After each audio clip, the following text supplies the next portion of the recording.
In previous class, we were learning about the virtues of ethics, right? So we understood the 15 points here, the virtues of ethics. Now, let us learn. So these 15 points were under your promoting happiness. How do you promote happiness was the fifth point. To just revise the virtues of ethics that we started. So the first one is emotional honesty.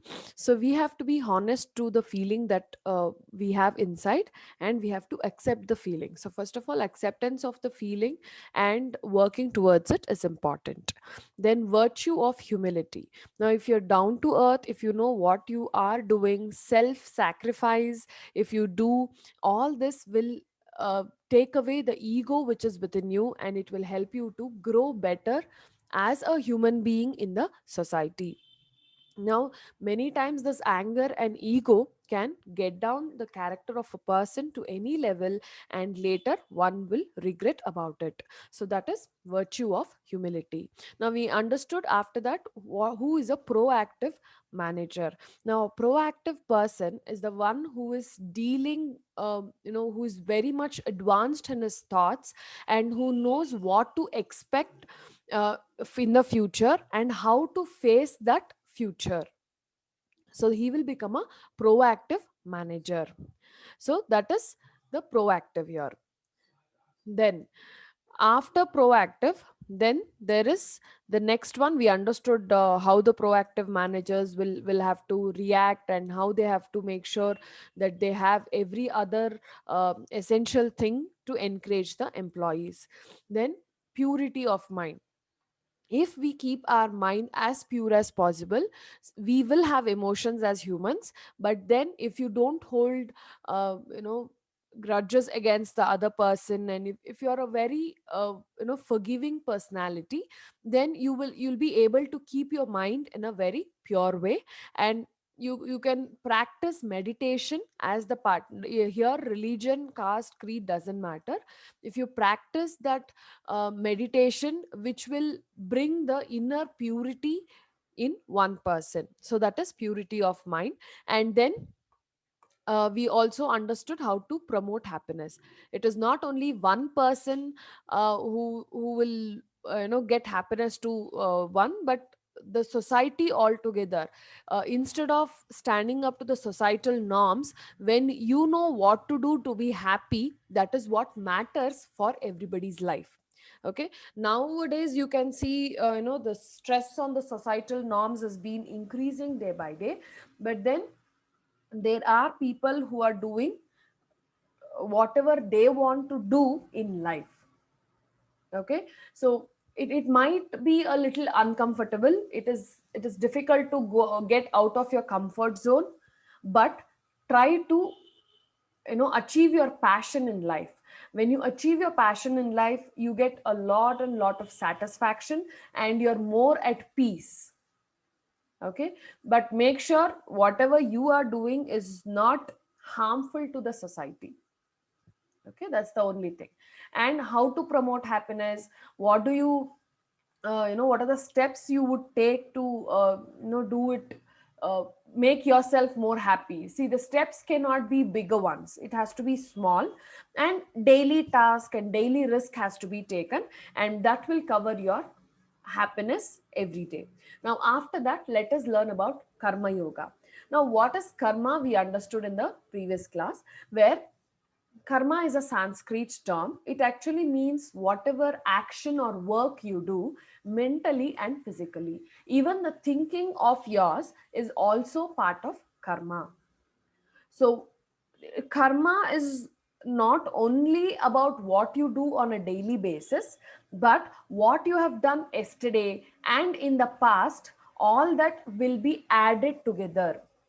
Okay, it's something like how we calculate the average. No, we add all of it and then we divide it by number of the um, terms that are present. Now similarly, like that, whatever work you do, everything will be added, and it will not be only for few days or years, it will be for the whole birth. Now say suppose a person is living for 75 years. Now that person who is living for 75 years, he would have done lot of work, he or she would have done lot of work. They would have made good, they would have done good works also. Maybe they would have donated a lot of money, they would have donated a lot of clothes, which will be helpful for the other person. Only donating does not, get you that karma to you. But if the other person is also satisfied with that, you will get that good fruits for the good deed. Or maybe if that person was underworld don, or if that person was a terrorist who was ready to kill the people at any point of time, their bad deeds will affect them. Okay, so that is why they always say, what you sow you reap, which means whatever seed you put in the mud, that plant only can grow. If you put tomato seeds, tomato plant only can grow, right? If you put coriander seeds, coriander plant will grow. If you put tomato seeds, coriander plant will grow? No, not possible. Whatever seed you put, that plant only will grow. So whatever work you do, that will come back to you in some or the other form. Okay, so that is the karma.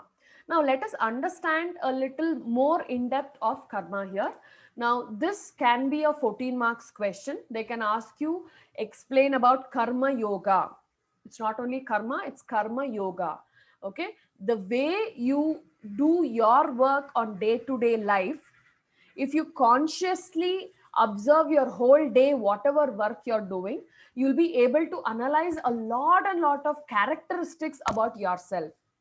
Now if I ask any one of you to talk about yourself, you would just say your name, your father name, your mother name, your where do you stay, if you have your brother, if you have a brother or a sister, what does your parent work, where does your parent work, okay, what are your hobbies, what are your likings, what are your study, you can only give me this details. But if I ask you to write down your strengths and weaknesses, you think a lot.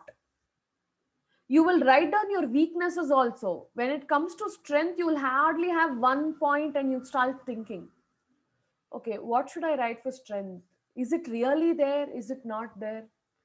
So it's now time to understand yourself, realize yourself, what you are, where do you lack. You need not go around saying I have this weakness, I have this weakness. No, you have to realize it for yourself and start working towards it. That is why all this is being put into your syllabus at this point of time, to understand yourself better and come up as a good human being to the society. No matter what you become later, which profession you get into, if you don't get into any profession, it's all fine. If you are a good human being by heart, that is what matters all the time.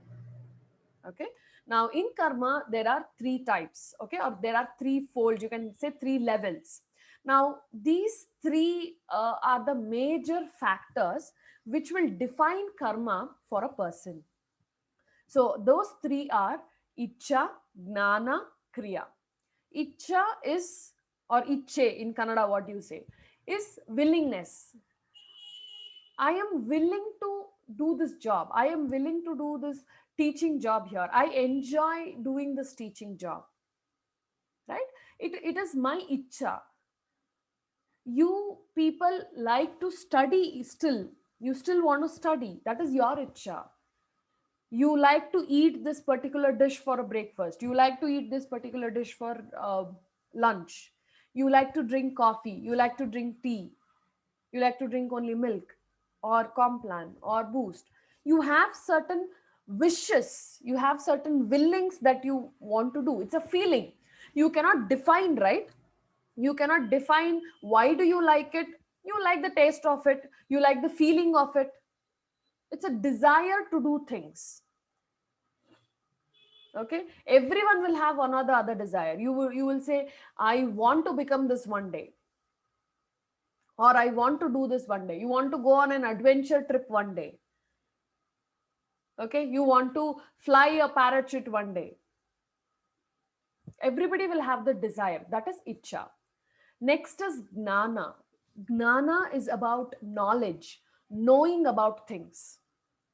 You would usually, if at all you have grown up along when your grandmother was there, because see, grandparents play a very important role in shaping the kids behavior, kids understanding about the society. Okay, so if at all you go to your village, no, just sit with any grandmother, doesn't matter if it is your grandmother, somebody's grandmother, doesn't matter.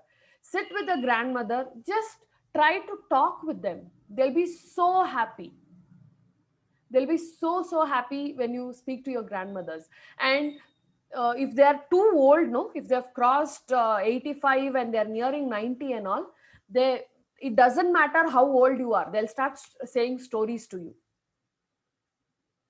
So, in those stories, those are very simple stories that you will be learning, but that will have so much of in depth meaning. In few families, mothers will take that part where they will try to say a lot of stories in your childhood, and they will try to say, see, you should be like this, you should not be like this. Okay, they give a lot of examples from Mahabharata and Ramayana, where they try to say that you should not be like Ravana. Though Ravana was a great devotee of Lord Shiva, but still he was killed in the war field by Lord Rama. Now, who is Rama? Rama is another figure of Lord Vishnu. It was only his karma yoga, only Ravana's karma yoga, which brought him to that position. Okay, so here we are talking about something a little in depth. Sometimes if it goes above your head, try to understand how much ever is possible. Okay, then kriya is the work that you actually do or that you actually implement in your life. Every day you would think, I will wake up and do exercise, I will wake up and go for a walk, I will wake up and do this work, that work, and the next day you'll wake up late. You have a desire, but you should actually do that, right? Every day you'll wake up and think, I should study 3 chapters today. But are you studying 3 chapters by the end of the day? That is kriya. If you do it, that will become kriya. So icha is desire or feeling. Gnana is about knowledge or knowing about things that is surrounding you. And kriya is about willing to do the work. Okay. So these three factors, which is like, like you, how you plait your hairs. When you plait your hairs and beautifully put into a nice uh, way or a nice fashion, these three are like that. They are interlocking with one another. And this karma is a loop. Loop means it keeps repeating over and again. This is called as loop. It just keeps repeating. In this birth, you would have done lot of work, good, bad, both you would have done, right? For good, in the next birth, for good, you will get some good things. For bad, you will have to suffer for few things. Okay, so that is there. Again, in the next birth, keeping this birth as the basis, again in the next birth, you would get some good and bad. Okay, and what you do in that birth, that will also be added here. So it's like a loop, it's a cycle. It just keeps happening over and over and over again until you suffer all of the bad deeds and everything is exhausted. Until then, the human life will keep happening. The only great thing, the only blessing that we get is the forgiveness and forgetting everything. Okay, we have the desire or we have the ability to forget things. If you're not able to forget things, imagine how can a person live for such long period. If you remember every bad thing that happened to a person throughout his life, it is a punishment. You will not be able to survive. If you have done wrong or if somebody else have done wrong, everybody will have a guilty feeling. Okay, I did something wrong. That's the guilty feeling. And that guilty feeling only would destroy the human being if they're not able to forget. So forgetting is also a blessing. It's a great blessing. Fine. So that is how the karma is fashioned. Now these three, Icha, Jnana and Kriya, are very important in karma. That is how karma is bonded. That is how karma is defined. When you have a desire to do something and you know what to do and you implement it, that will become a karma. Okay. Now, desire produces karma. You work and exert to acquire the objectives of your desire. Let's say, suppose you have a desire of learning dance. You join a dance class, you start learning dance. Okay. Karma is the karma produces fruits of pain or pleasure. If it's a good deed, you will get pleasure. Okay. If your desire is a bad deed, you will get pain.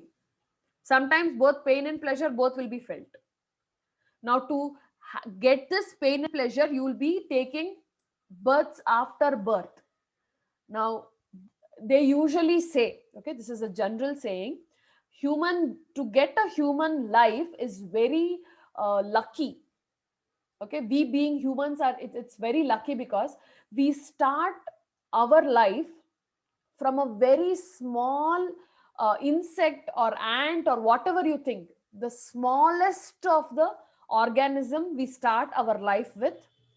And with all our karma yoga, we get the life and our birth after birth, we transform into a different being.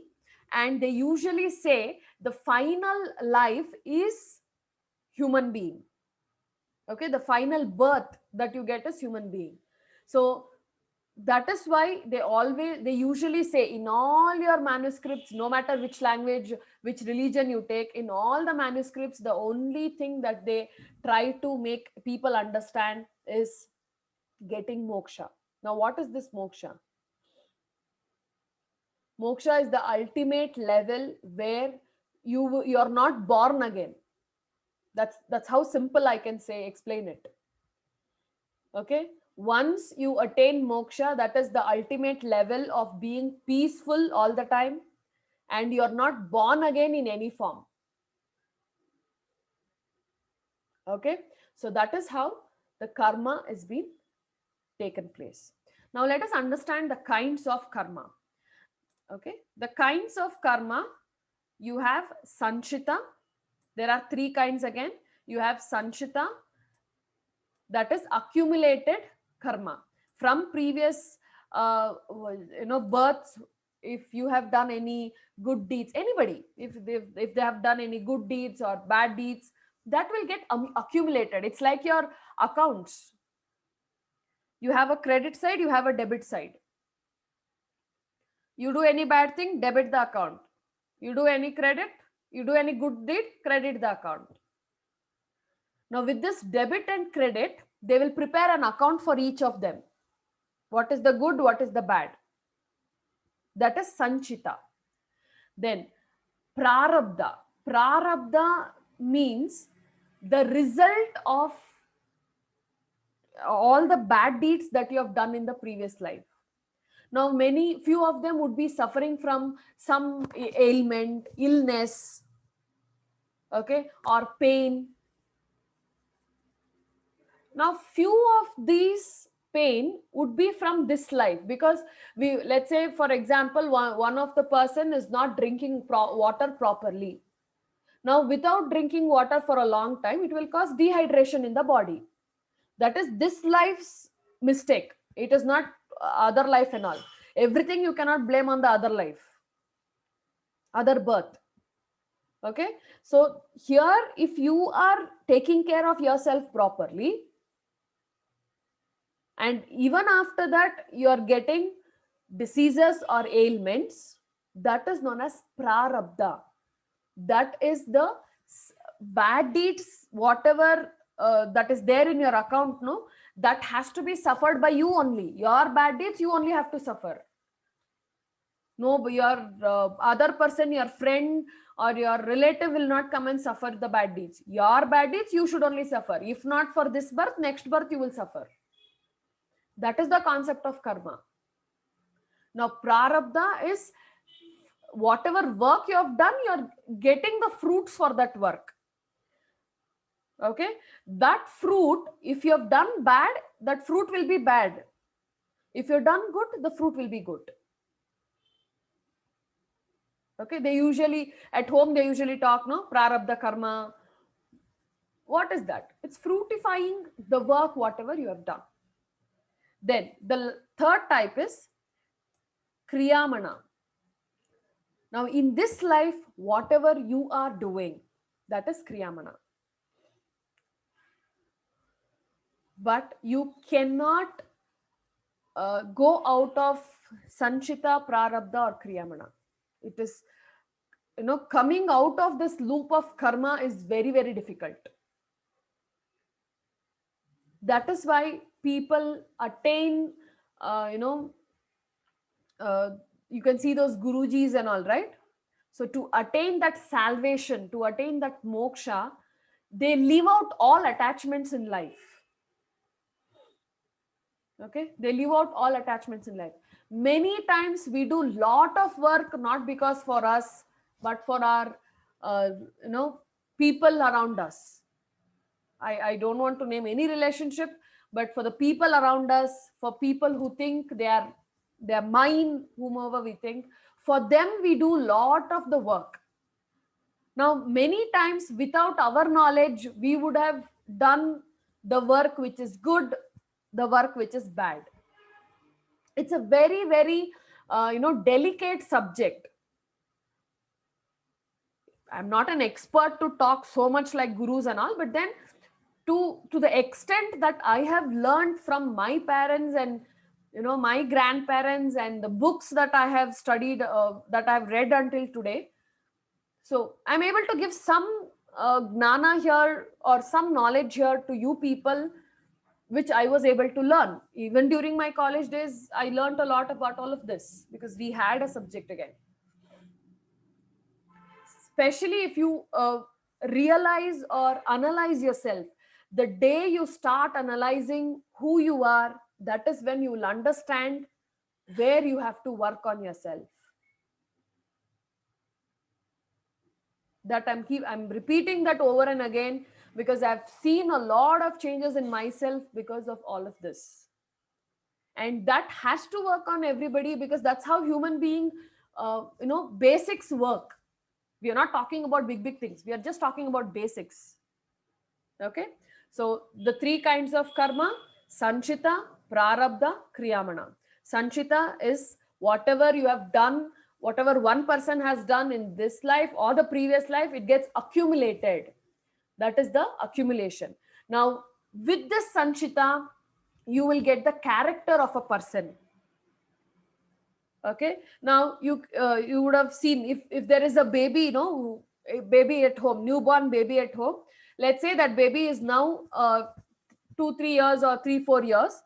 It will be super talented, super duper talented, and it will be it knows how to dance at that age. Very good dancer.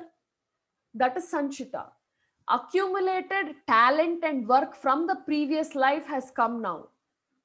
Few will be a very good singers, their voice will be so beautiful, their family will also be contributing to it, but genes also will be contributing. But apart from that, if there is no family background and still they are super talented in something, that is sanchita, accumulated work from the previous birth. Okay, then prarabdha, I think I've explained it enough. Kriyamana, whatever you do in this life, if you are helpful to people, if you are able to get some change, good change in other people's life, all that will be part of your kriyamana. Okay, so This prarabdha, whatever you see, that will be taken care in the Kriyamana. That prarabdha will be suffered in the present life, in the present body that we are in. Okay, like how we learn about company, separate entity concept. Separate entity concept. Company is separate from management, right? Similarly, there is separate entity concept in human being also. Soul is different from body. That is what they think. That is what is believed everywhere. That is what is believed everywhere. Now, soul cannot die. Okay? So, the soul will be changing the bodies, that's all. But body is a temporary place, okay, where it will live its life. There's a certain number of years which is given to the body. It will live its life and it will go. It came from earth, it will go back to the earth. That's all. So that is the kinds of karma. Okay, let me not go anything more deeper into this. That's enough, I believe. Then benefits of karma yoga. Now, why is karma yoga so important to be understood? You just have to understand the basics and try to adopt that. Okay, so karma means work or action. It is concerned in the correct way of doing work. You take a box from the cupboard, you open the box, you do your work. You wanted something, you'll take that. Now, where should that box be kept? It should be kept back in its place, right? It should not be kept somewhere else and you should not forget like that. So when you're doing your work in a correct way, in a systematic way, that is karma. That is the work or action you're putting every day. When you are asked to write the assignment and submit within the time, it is your work, it is your action that you have to perform within the time and you have to submit. That is your karma. It just means works or action. Now, why is it important? It will ensure that we perform our duty, personal duty or professional duty, in a truthful and proper way.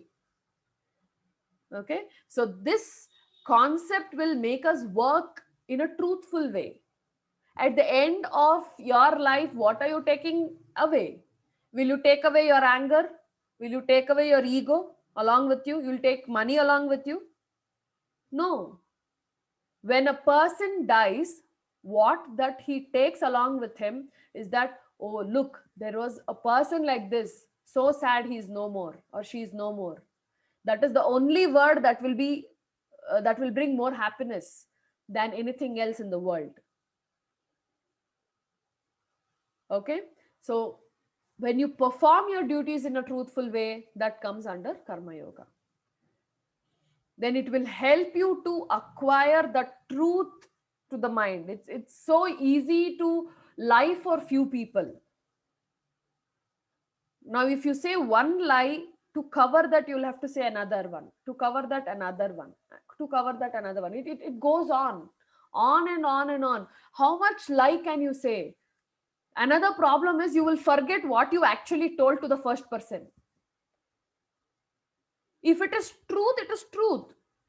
It is fact. You know that. It's already in mind. So you need not put so much effort in remembering the truth. But you have to put too much effort in remembering the lies. Then, Karma Yoga also says that when we work without attachment, we produce the best work. This is so true.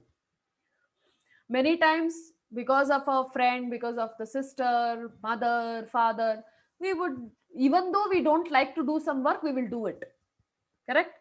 But if I take one of you and if I put you among strangers, you don't know anybody. I will give everybody a job. You don't know anybody there. You will do your work and you'll keep quiet. And you'll do it fast also.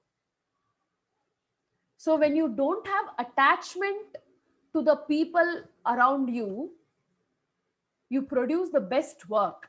But then that is the controversial part in the karma yoga. You cannot live without attachment also. Human being is a social animal. He cannot live without attachment. Somewhere some person will be attached. Okay? But even with attachment, if you are able to do your work in a proper way, that is ultimate. That is the great thing that you can do in your life.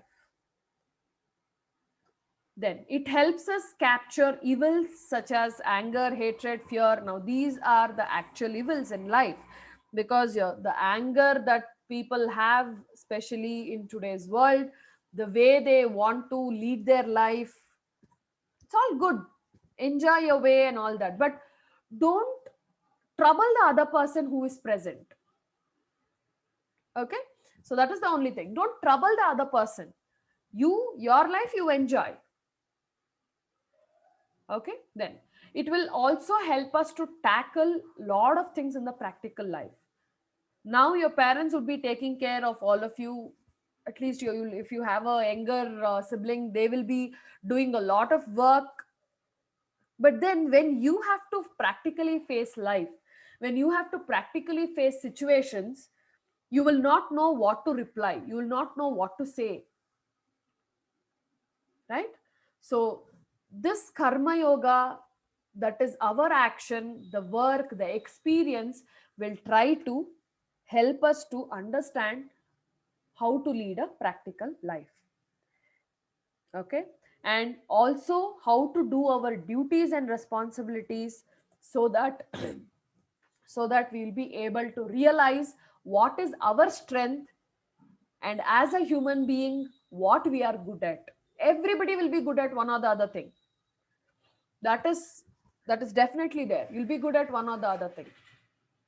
Okay, then coming to principles of karma yoga, the right attitude towards anything you do will make the job easier. Let's say you are cleaning your room, you are cleaning your wardrobe. You see a lot of dresses, a lot of things in the wardrobe, and you start cribbing. I have to do so much. Why did I keep the work today? What is happening? Fine, that is your own dress. You with your own hands have messed up the whole wardrobe. It is your work to clean it up. Have a right attitude. I have to finish this work and go for the other work. Do your job. In any job that you do, even including studying, writing, okay, any job that your mother says, maybe helping her in the kitchen, helping your dad with something, don't crib for anything. Enjoy and do the work. You'll be able to do the work in much joyful way and a better way. Okay, always have the right attitude in doing the work, and right motive to do the work. Like how you are supposed to have a right attitude, you should also have a positive motive behind doing that work. Okay, now if you are making friends with a person just because you want something from them, is a very selfish way. Okay, if you always think about I should only be good, I should only be good, yes, you should be good, that's correct. But along with you, also try to think about your surrounding. Realize what you are good at, but don't keep thinking only about you. See, again, you can see the controversy there. There are two topics which keeps overlapping: thinking about you and thinking about other person. So have a right motive, have a good intention before doing any work. Do your duty. That's all. What is your duty now? Study. Take care of yourself. If possible, take care of your parents or surroundings. That is your duty. And in whatever you do, do the best. Okay? In whatever you do, try to do the best. Society will talk. If you're good also they will talk, if you're bad also they will talk. So to what extent you have to listen to them, you have to listen. If not, do your work. You will be studying, you will just sit to study. One auntie will come, oh, you so much you will study, you're studying from morning. Only you know you have sat now to study. Then suddenly your mind will change. Oh, I'm studying from so long time, no? Let me take a break. You do your best. Why are you getting influenced from somebody's sentences or somebody's words? Right? Sometime, even though you study, you may not be able to recollect. Try new ways to analyze the subject. Seek help.